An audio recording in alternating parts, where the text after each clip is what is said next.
thought I'd make a short video just to cover something I promised I'd do last year. So it's in relation to this video I made here about AA77 and the official Radars 84 and DCC Radar flight path anomalies, and I'll just get onto this. And I did do an article here in 2020 about this as well, although it wasn't just covering this. It was I did this blog, covering quite a bit about Flight 77 in May 2020, so you may want to check that out at my blog on the new blog address, and that link will be on my YouTube page, so check out that, because there's some bits in this I've included in this short presentation today. So we'll just get on with it, because this is something I wanted to cover.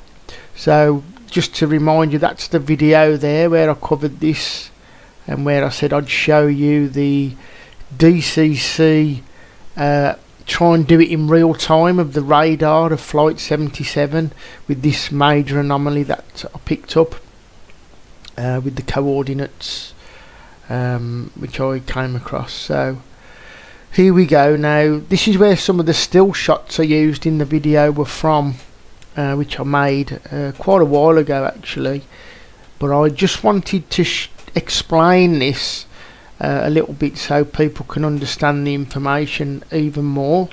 So I'll just get onto this. So what we're looking at here, we're looking at Google Earth. Now somebody called 911 Maps, who got hold of the DCC radar data, which was only released under a Freedom of Information Act. He inputted, or she inputted,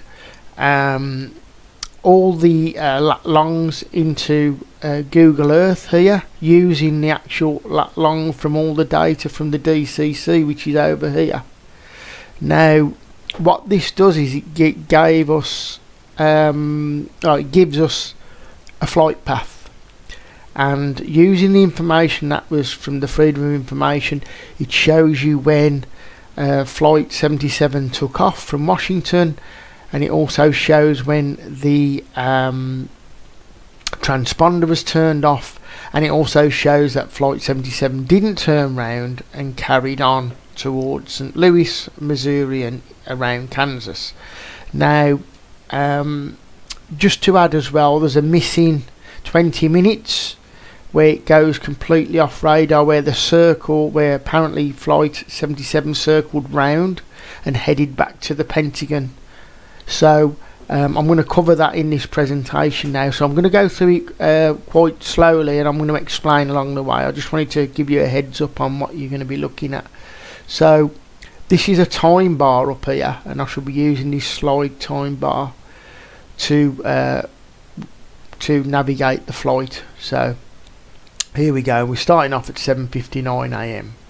So AA77 didn't take off until 8:20, so we're just going to use the time bar just to slide it along a little bit so we can get to 8:20. So now AA77 is taking off at 8:20, 34 seconds from Dulles. So here we are, and I'm going to use a time bar just to follow that flight a little bit more now. So we're going along, 8:33, 34, and then we can see now just coming up right at 8:51. This has now gone from red to white.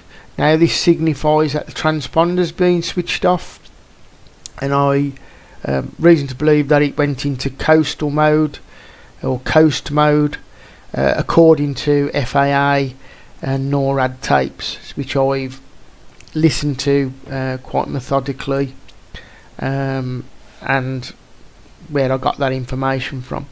So Flight 77 now is in coastal mode.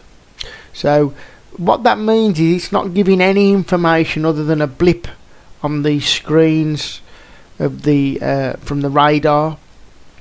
So it's no longer transmitting all its information, which the transponder does, about the flight, and an ID and all that, and so that just appears as a blip as what we're seeing now. Now the interesting bit here, as I carry on, there's two things. This flight carries on, does not turn round here, it carries on along here now. But you will see a missing 20-minute gap where it comes back on over here, even though this one is travelling here and it's blue. So I'm just going to navigate that time on the time bar here. So we're going to see it. It does not turn round and it's carrying on forward. Okay, so we're seeing that now. At 9:09 we've now got this AA primary coming on, and again that's not giving any information about which flight it is. They've put AA77 primary. Now that's I have reason to believe that's coming from the Radar's files of the lat long from those files, not from the DCC, which is the flight here and what we've watched going off here. So just to check in here now at 9:09, also recorded in the FAA and NORAD tapes, is they are discussing this flight 77. Now they're only seeing the blip. Now they said the last time they seen that the AA77 was travelling at 35,000 feet towards Falmouth. Now Falmouth is around this sort of area, what we're looking at now. Okay, so we've already got that it hasn't turned round, and they had reason to believe it was travelling towards Falmouth.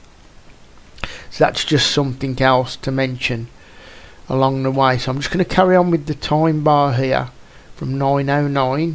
So we're just going to keep moving it forward.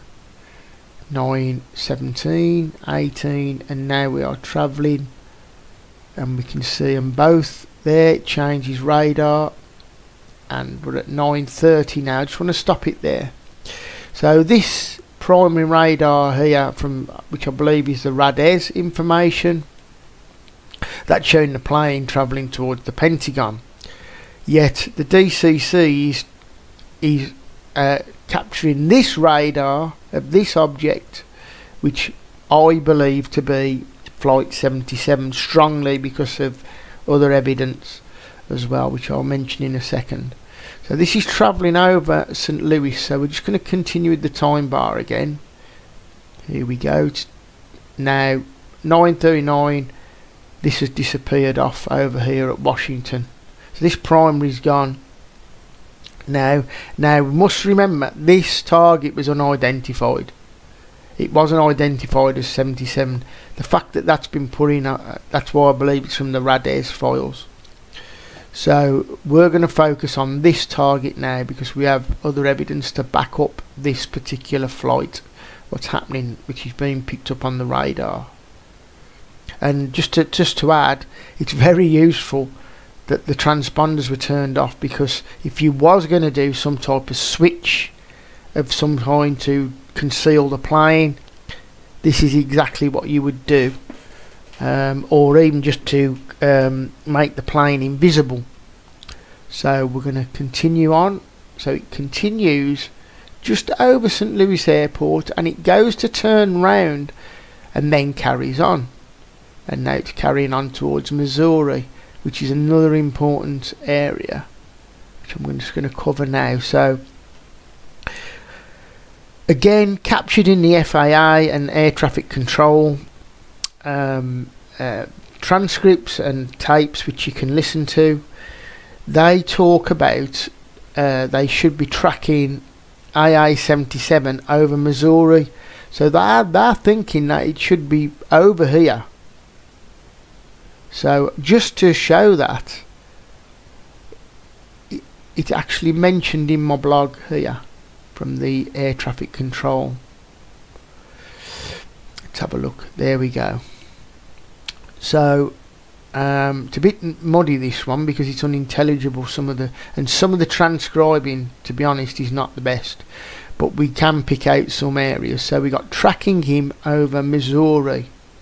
So if that was the target a little while ago. So there's talk here on the air traffic control transcripts of tracking, and they've even written AA77 with a question mark. So somebody over there believed that they was possibly tracking AA77 over Missouri, which is exactly what we see with these files, which we must remember was not released only until a Freedom of Information Act many years later. So bear that in mind, you know, what were they trying to conceal by that? And it's quite shocking that they did. How they come out this information, I just guess that they thought people wouldn't pick up on this, but people do. So I'm just going to continue now with this, and we're just watching it go into the border there. It's over in Kansas. Now there's some very strange activity here going on, because it shows it sort of turns back and heads back to Missouri, and then goes again towards Missouri, and then back, and then it disappears off the radar. So I'm just going to leave it there. Hopefully I've you know showed you guys some things you can do with this. And just to sum up, as I go back to my blog, this shows that it was they were thinking about tracking him over Missouri. And one more final thing to add is, in the FAA, interestingly, they do not have a ELT for the plane crashing at the Pentagon, which is very odd for a plane crash.